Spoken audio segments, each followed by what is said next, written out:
Ang kwentong ito ay hango sa totoong buhay. Karanasan ito ni Muong. Walang eksaktong taon. Bago, Negros Occidental.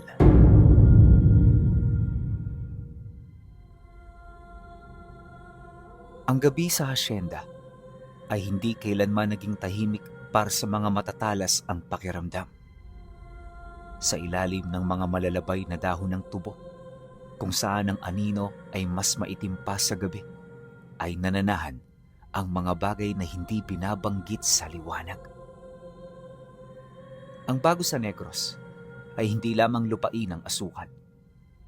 Ito ay lupain din ng mga lihim na karunungan, mga orasyon at anting-anting na ipinapasa sa pamamagitan ng pamana at mga engkwentro sa mga nilalang na kumakain ng takot.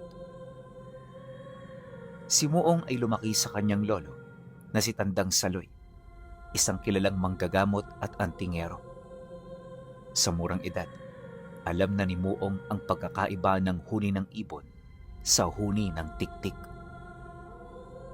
Alam niya na kapag ang simoy ng hangin ay biglang uminit at umalingaw-ngaw ang kakaibang amoy, kailangang baliktarin ang suot na damit at hawakan ng mahigpit ang kanyang suot na krus na tanso.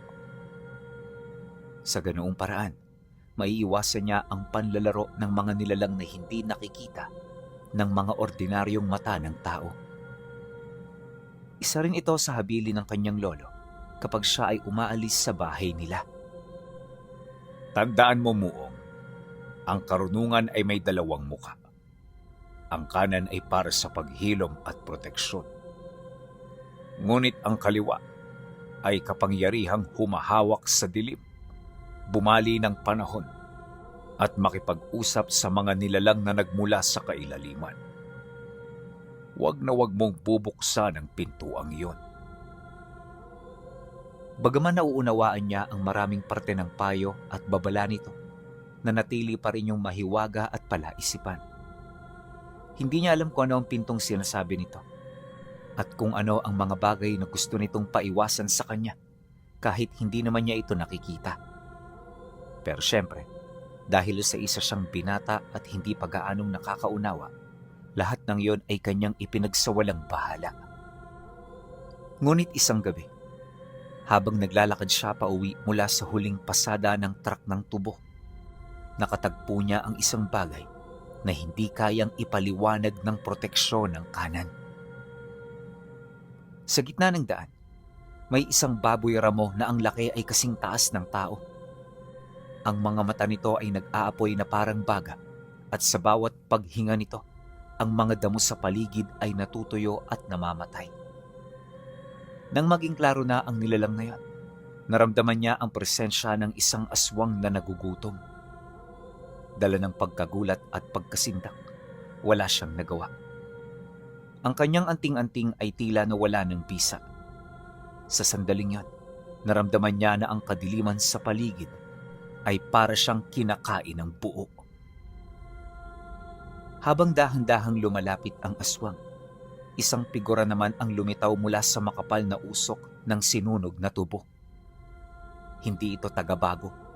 Ang kanyang suot ay kakaiba. Isang mahabang kupas na kapa na tila may mga tahi ng ginto at pilak na kumikinang kahit walang liwanag. May dala siyang isang lumang lampara, ngunit ang apoy sa loob nito ay hindi gumagalaw. Ito ay isang lilang liwanag na tila nakapako sa gitna ng salamin ng lampara na hawak nito. Hindi kagad kumilos ang lalaki. Hindi rin siya gumamit ng itak o anumang sandata. Sa halip, may ibinulong siya. Isang orasyon na hindi pamilyar kay Muong. Hindi ito wikang Hiligaynon. Hindi rin Latin. Ito ay tunog ng hanging humahagupit at bakal na nagkikiskisan. Maya-maya pa, narinig niya ang lalaki na nagsalita ng dialektong ginagamit niya. Ang pinagkaiba lang, ang boses nito ay tila nanggaling sa kailaliman ng kuweba. Ang oras mo sa sandaling ito ay tapos na. Matapos itong sambiti ng lalaki, ang aswang ay biglang tumigil. ang dambuhalang baboy ay tila naging estatwa na nigas sa harapan nila. At sa isang kisap mata, ang nilalang ay biglang naglaho na parang kailanman ay hindi ito naroon. At ang tanging naiwan ay ang amoy ng lupa at tuyong papel. Nang makita yun ni Muong, hindi niya maipagkakailang nagulat siya. Sa sobrang bilis ng mga pangyayari, aminado siya na wala siyang naunawaan sa kanyang mga nasilayan. Dala ng pagkagulat, hindi siya kaagad lumapit sa taong nagligtas sa kanya. Ang tao namang yon ay nanatiling nakatayo sa dilim, tila may tinitingnan sa malayo. Dala ng kuryosidad, napilitan siyang tanungin ito kahit punong-puno ng takot ang kanyang katawan. Sino ka? Isa ka bang ermitanyo mula sa bundok Kanlaon? O isa ka ring taong gumagamit ng lihim na aral ng kaliwa? Dahan-dahan lumingon sa kanya ang misteryosong lalaki. Pagpang-abot ng tingin nila, nakita niya ang mukha nito na hindi pang matanda. Ang kanyang mga mata ay parang nakasaksi sa pagbagsak ng 100 kaharian. At ang kanyang kilos ay punong-puno ng misteryo. Animoy bunga ng karanasan sa napakahabang panahong paglalakbay nito. Ang tawag sa akin ay tagatala. At ang krus na pagmamay-ari mo ay may dalang marka na hindi mo pa nauunawaan. Ang karunungan ng kaliwa na kinakatakutan ng lolo mo, yun ang susi upang mailigtas mo ang inyong lugar mula sa isang panganib na hindi pa nagaganap, ngunit nangyari na sa ibang panahon. Nang marinig ito ni Muong, alam niya na doon magsisimula ang maganda nilang ugnayan. Ang manlalakbay ay nagpanggap na ermitanyo na hindi lamang bastang dumaan ng bago. May hinahanap siyang isang lamat sa kasaysayan na tanging ang katulad lang ni Muong na may dugong manggagamot ang makakakita. Pagkaraan ng ilang minutong pag-uusap, sa loob ng isang abandonadong kamalig malapit sa tubuhan, nagsimulang maglatag ng katotohanan ang lalaking tinatawag na tagatala. Ang bawat salita niya ay tila bumibiyak sa katahimikan ng paligid na siya namang ikinamangha ni Muong ng lubusan. Ang lalim kasi ng boses.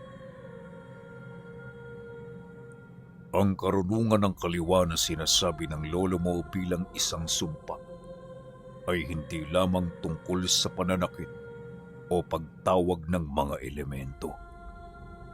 Ito ay may kakayahang manipulahin ang hibla ng realidad. Ang mga aswang na nakita mo, hindi sila aksidenteng narito. Sila ay mga biyahero rin, ngunit mga biyaherong walang direksyon. Mga ligaw na kaluluwa mula sa mga panahong hindi pa dapat nabubuhay. Kinuha ng tagatala ang kanyang tungkod at iginuhit ang isang bilog sa lupang maalikabok. Sa loob ng bilog, naglagay ito ng mga simbolo na tila gumagalaw. Mga orasyong mas matanda pa sa sibilisasyon. Ang mga aswang ay nagiging agresibo dahil nararamdaman nila ang lamat. May nagbukas ng pinto sa ilalim ng asyenda at ang pintong iyon ay hindi nakasara gamit ang susi, kundi gamit ang dugo at maling karunungan. At sa pagpapatuloy ng kanilang pag-uusap, hindi na ito nag-aksaya ng panahon. Alam niyang sa susunod na kabilugan ng buwan, ang lugar na yon ay lalamunin ng kadiliman kung hindi matututo si Muong. Ilabas mo ang iyong kamay. Titingnan natin kung ano ang iyong kakayahan. Nang marinig ito ni Muong, kaagad naman niyang ibinigay ang kanyang palad. Doon, itinatapat ng tagatala ang dulo ng kanyang makinang natungkod. Maya-maya pa, may kakaibang enerhiya siyang naramdaman. Hindi ito masakit, ngunit tila binubuksan nito ang bawat ugat sa kanyang utak. Biglang nakakita si Muong ng mga bagay na hindi nakikita ng mga karaniwang mata. Dito, nakita niya ang anino ng nakaraan na naglalakad pa rin sa mga daanang nasa harapan lang ng kamalig. Narinig niya ang mga bulong ng mga tubo tungkol sa darating na bagyo. At ang pinakamahalaga, nakita niya ang sinulid ng oras.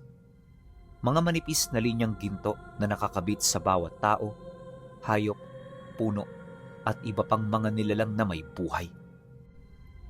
Ito ang totoong kapangyarihan. Tandaan mo, Muong, hindi mo kailangang maging halimaw para labanan ang halimaw. Kailangan mo lang malaman kung kailan mo hihilahin ang sinulid upang baguhin ang kanilang kapalaran. Magmula noong narinig niya ang tungkol dito, tuluyan na ring nabago ang kanyang paniniwala. At sa paglipas ng mga araw, wala na silang ibang ginawa kundi ang mag-ensayo at magpalakas. Itinuro sa kanya ng tagatala ang mga bagay na nais niyang matutunan bilang parte ng kanyang paghahanda. Dahil dito, kung kaya't mabilis na nabago ang kanyang lakas at kakayahan. Pagkaraan ng 7 araw na pagsasanay, mula sa tagong parte ng kamalig, narinig nila ang isang nakakapanindig balahibong alulong na bigla na lamang umalingaw-ngaw.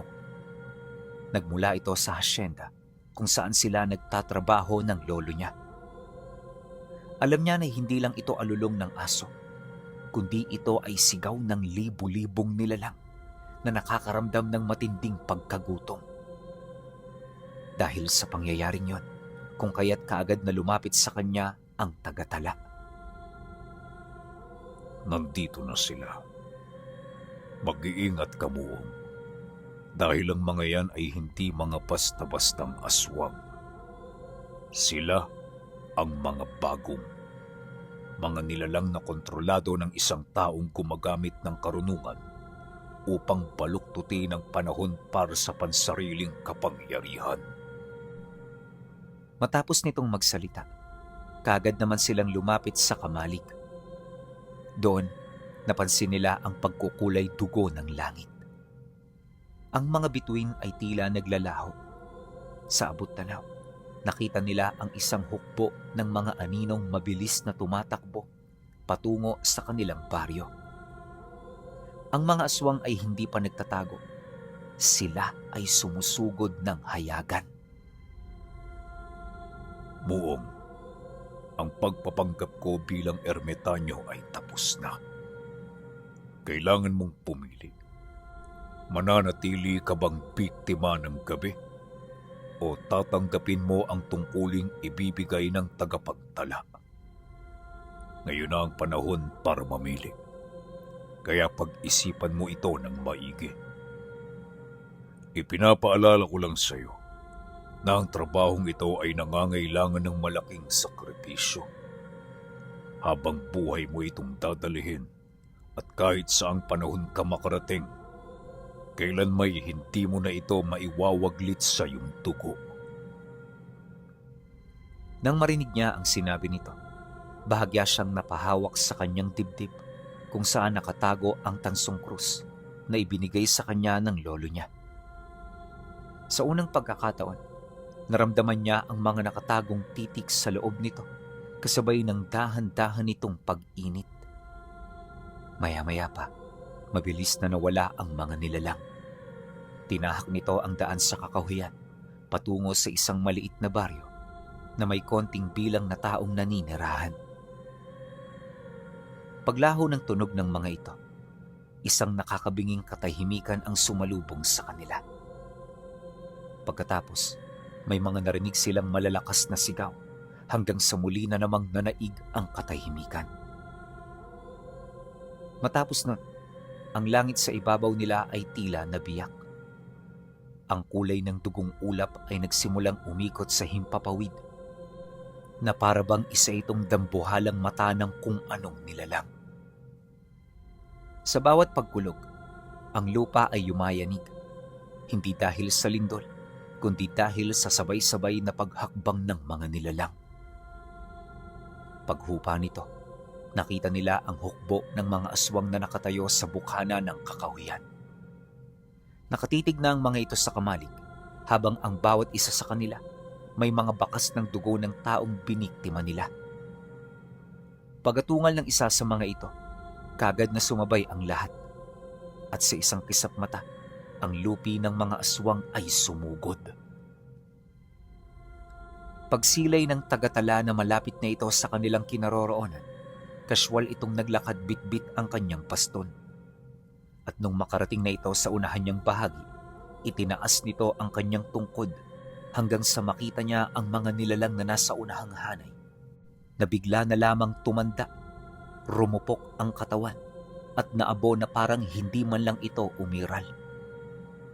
Lahat ng lumalapit ganon ang nangyari, kaya nang mapagtanto ito ng mga nilalang, nagkaroon sila ng matinding pag-aatubili. At sa puntong yon, narespeto nila ang kakayahan at kapangyarihan ng tagatala. Sa halip na magpatuloy sa pagsugod, ang mga nilalang ay napilitang tumalikod.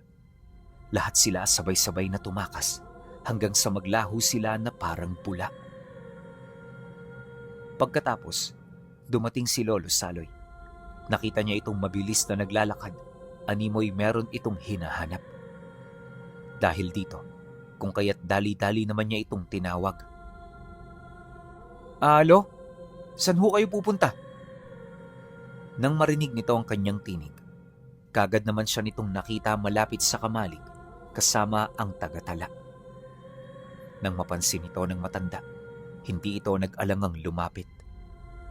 At nung magkaharap na silang dalawa, kagad nitong tinanong kung ano ang ginawa nila sa lugar na yon. Ipinagtapat din ito ang tungkol sa nakita nitong pagbitak ng langit at ang pagkulay dugo nito na parabang dumalaw ang bakunawa. Matapos nitong mailahad ang lahat ng nakita nitong kamangha-mangha, agad naman niya yung inanyayahan na pumasok. Bulong ng tagatala sa kanya. Hindi natin kailangang pag-usapan ang mga nangyari dito sa labas. Marami ang nakikinig, kaya kailangan nating magdoble ingat. Isa pa, meron akong masamang kutob sa baryo na dinalaw nila. Bilisan niyo ang pag-uusap, nang sa gayoy makausad tayo patungo sa lugar na yon.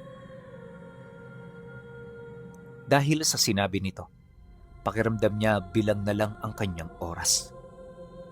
Kaya naman para hindi magtagal, kaagad siyang pinapasok ng lolo niya para sabihan ukol sa mga nangyayari sa lugar nila. At nung malaman na nito ang lahat, dito na pumasok ang tagatala para ipaalam sa kanila ang susunod nilang misyon. Balak nitong tumungo sa baryo kahit 10 oras para malaman kung ano ang nangyayari roon. Nang marinig naman ito nila Muong, kagad nila itong sinunod kahit 10 oras. Nababahala man at hindi mawari kung ano madadatnan, nagtiwala sila sa desisyon at nais nitong mangyari. Pagkaraan ng ilang minutong paglalakad, narating nila ang maliit na baryo. Dito, bumungad sa kanila ang mga bahay na may mga nakasinding lampara sa loob. Tahimik ang paligid, ngunit ang nakapagtataka, wala silang nakikitang kahit na anong hayop na umaaligid. Yun bang parang lahat ng may buhay sa lugar na yun, naglaho na lamang na parang bula. Kaya naman ang mapansin nito nila Muong, naging masugid ang kanilang pagmamasid hanggang sa dito nila nalaman ang isang kagimbal-gimbal na katotohanan. Ang mga bahay sa baryo ay nakabukas at ang mga taong nakatira rito ay nawawala. Yun bang parang naglaho na lamang ang mga ito sa isang kisap mata lang? Paulit-ulit pa nila noong pinasok ang mga kabahayan, pero sa kasamaang palad, kahit sanggol ay wala silang nasilayan. Hanggang sa ang tagatala na mismo ang naglahad sa kanila ng masaklap na katotohanan. Ayon dito, nawala ang mga taong yon hindi dahil sa kagagawa ng mga aswang, kundi dahil sa ito ay kagagawa ng kanilang Panginoon. Kagaya nila, masusi rin itong naghanap ng paraan para mabuksan ang pintuan sa ilalim ng hasyenda. At para maisakatuparan ito, Nangangailangan ito ng daang-daang alay na tao. Dagdag pa ng tagatala na kailangan na nilang kumilos sa lalong madaling panahon upang hindi masayang ang lahat ng kanilang pinaghirapan. Nang marinig naman yun ni Muong, hindi niya maiwasang magtanong. At ano naman ho mangyayari sa amin kapag nabuksan ng taong yon ang pintuan? Pagkatanong niya, biglang tumahimik ang tagatala habang seryosong nakatitig sa kanyang mga mata. Ang lamat ay masisira at ang kadiliman ay magsisimula. Walang matitira sa panahong ito at kagaya ng ibang panahon, ang panahong ito ay mawawasak. Dahil sa sinabi ng tagatala, katakot-takot na pakiramdam ang kanyang naranasan. Ngunit sa halip na magpakalunod sa takot, ginamit niya ang takot upang magkaroon ng lakas ng loob. Matapos ang nangyaring pag-uusap, kagad silang bumalik sa hasyenda. Doon, masusi nilang hinanap ang pintuan hanggang sa maituro na ito ng lolo niya. Sa likod ng malaking bahay ng may-ari ng lupa, nakita nila ang isang lumang pinto na kakaiba sa lahat ng pintuang nakita nila sa lugar. Ang pintong yon ay ubod na ng luma. Ngunit makikita mo pa rin dito ang tibay at tatag ng material na ginamit dito. May matibay din yung kandado na kahit anong gawin nila, hindi nila basta-bastang nabubuksan. Marami na rin silang ginawang pamamaraan, pero sa bandang huli hindi man lang nila natinag ang kandado. Ngunit habang abala si Muong sa paghanap ng paraan, napansin niya ang lolo niya na tahimik lang na nagmamasid sa kanya.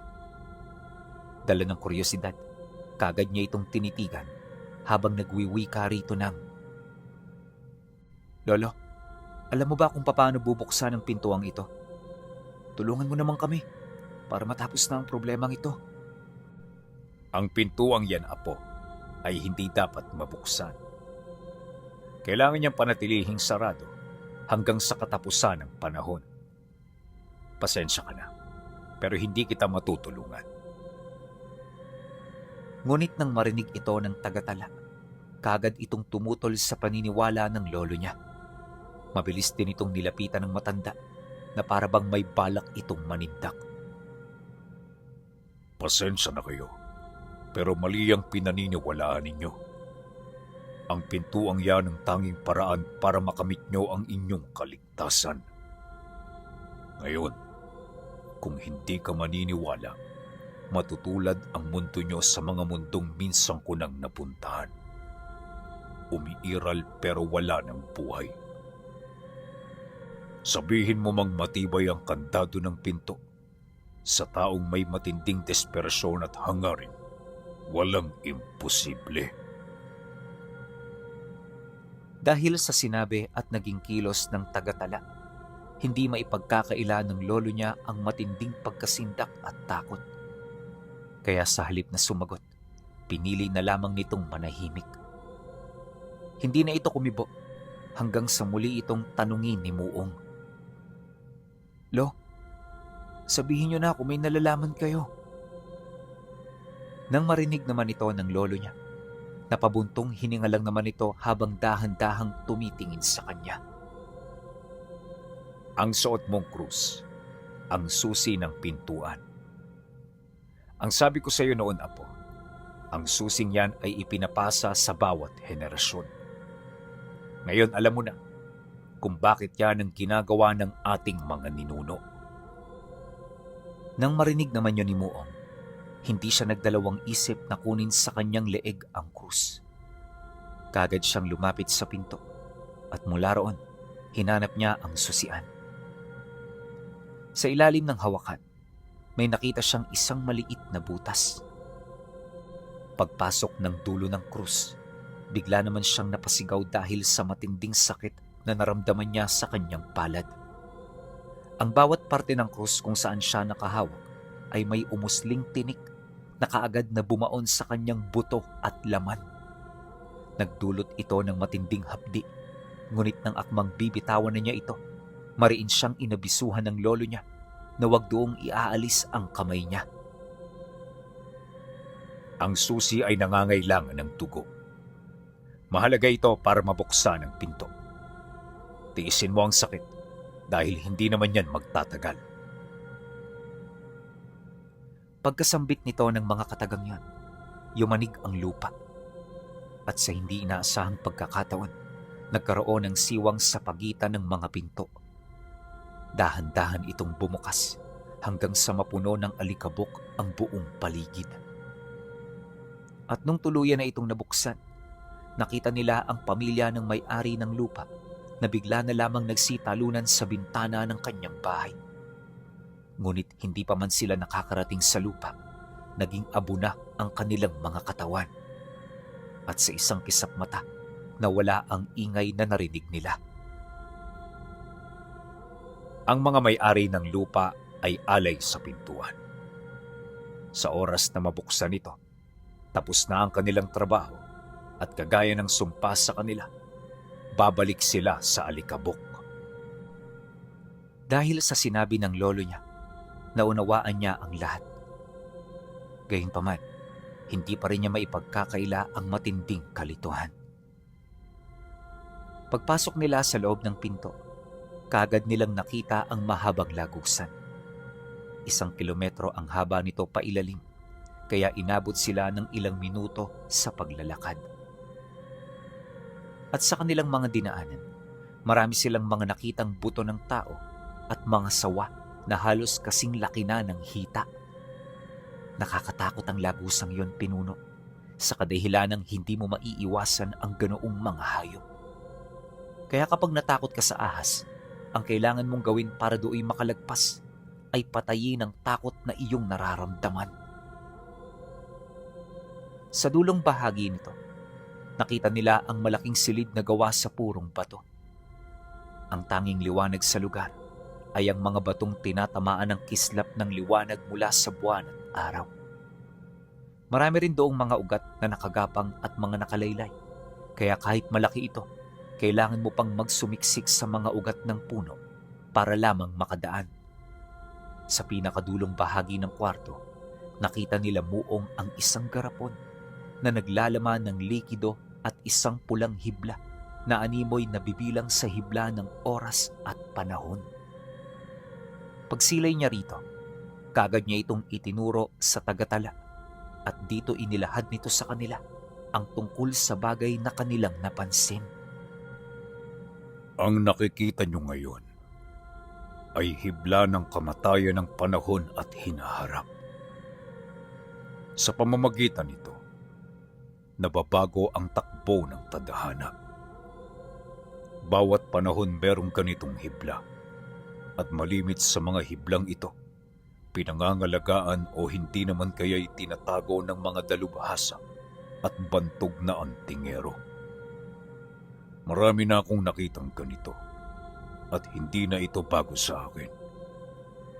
Ngunit sa mga katulad ninyo, nakakapangilabot ang katotohanang bumabalot dito dahil ito ang susi para tuluyang bumukas ang lamat na magdudulot ng pagkasira ng inyong mundo. Hindi kayang wasakin ang hiblang yan, ngunit kaya natin niyang itago sa dimensyon ng mas ligtas at mas malayo sa mga nilalang na naghahangad dito. Pagkasambit dito ng tagatala, kaagad itong lumapit sa garapon. Kinuha niya ito at inilagay sa likod kung saan natatago ng suot nitong makapal na kapa. Maya-maya pa, nang akmang aalis na sila sa lugar, may mga narinig silang atungal ng mga nilalang na parabang mabilis na pumapasok mula sa bukana ng lagusan. Kaya naman nang marinig ito nila Muong, hindi sila nangahas na umalis nang hindi nagtatanong sa manlalakbay ng panahon. At nang marinig naman ng tagatala ang ikinakatakot niya, kagad sila nitong pinalapit sa dingding para itago gamit ang mahika. Matapos itong gawin ng tagatala, umupo ito sa lugar kung saan minsang nakalagay ang hibla na kanyang kinuha. Di nagtagal, nang makarating na ang mga aswang sa kanilang kinaroroonan, kagad itong kumalat sa paligid. Bawat isa, Seryosong pinagmasdan ng manlalakbay, bakas sa kanilang mukha ang kagustuhan na paslangin ito. Ilang minuto ring nagtagalang pakikipagpakiramdaman ng mga nilalang bago ito nagdesisyong sumugod. At nung makita ito ng tagatala, gamit ang kanyang baston, kagad niya itong nilagyan ng mahika. Kung titingnan, para lang itong ordinaryong baston, ngunit kapag tumama ito sa mga aswang, napapaabo nito ang nilalang kahit hindi yun nasasaktan. Nananatili rin ang hindi nakikitang harang sa kanyang katawan na kapag may humahawak, nagiging buto ang kanilang mga kamay. Ganon kalakas ang tagatala, kaya sa loob lamang ng 10 minuto, halos nangalahati na ang mga aswang na sumugod. Subalit sa kabila nito, tila bang hindi pa rin naaalarma ang pinuno. Nanatili lang yon sa pinakamalayong bahagi, tahimik na pinagmamasdan ng kilos ng kanilang kalaban. Kalaunan, nang malipol na ang kanyang mga mandirigma, dito na ito naglakad, bitbit ang isang bakal na sinunog sa apoy. Para itong sibat kung titingnan, na halos ilang kilo ang bigat. Ngunit sa kamay ng pinuno ng mga aswang, para lang itong kahoy na walang timbang. Mabilis niya itong minanipula bilang isang uri ng matibay at makapangyarihang sandata. Sa kanilang paglalaban, hindi tinatabla ng pinuno ng mga aswang sa pag-atake ng tagatala. Akala nito lamang na siya, pero makalipas lang ang 1 minuto, ang bakal na hawak niya ay unti-unting rumupok hanggang sa nawalan na ito ng tibay. Nagulat na lamang ito sa pag-atake niya nang biglang mawasak ang kanyang sandata. At sa puntong yon, ang pinuno ng mga aswang ay nawala ng pag-asa. Lahat ng inaakala niyang kahinaan ng tagatala ay hindi nangyari, kaya sa kauna-unahang pagkakataon, nakaramdam siya ng matinding takot at pagkasindak. Gusto nitong tumakas pero sa bukana ng pasilyo kung saan ito nagmula, nakita nito ang isang harang na mula sa kapangyarihan ng tagatala. Isang kamangmanga na kalabanin ako sa isang duelo. Alam mo ba, aswang, kung ilang siglo na akong nabubuhay sa mundo? At sa loob ng mga siglong pananatili ko, wala pang nakatalo sa akin. Marami ang nagtangka. Kagaya mo rin na sa unang paghaharap, punong-puno ng pag-asa. Ngunit habang tumatagal, ang pag-asang yon ay nawawala sa kanila. Alam mo ba kung bakit? Dahil ang panahon ng aking kapangyarihan.